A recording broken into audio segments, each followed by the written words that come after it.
Camponogara.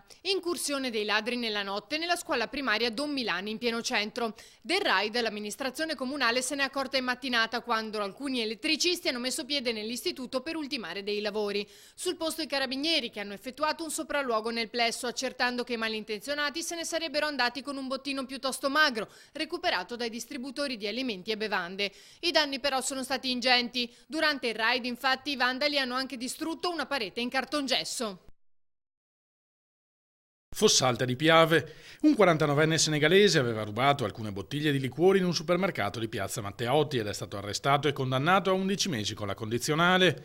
Era in compagnia di un complice, un 17enne italiano. I due, scoperti da uno degli addetti del supermercato, sono fuggiti con la merce nello zaino, ma i carabinieri li hanno fermati poco dopo. Per il minorenne è scattata solo la denuncia.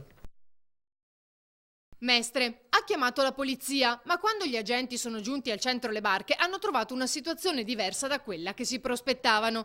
Il ragazzo che li aveva chiamati, un trentenne, ha detto di essere stato picchiato senza specificare nulla.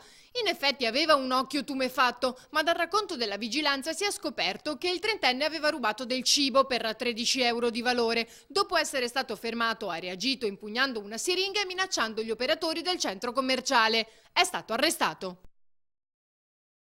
Venezia, botte in piazza San Marco. Il cameriere di un bar finisce al pronto soccorso aggredito da un gruppo di turisti olandesi composto da 2 donne e 4 uomini, tra cui minorenni.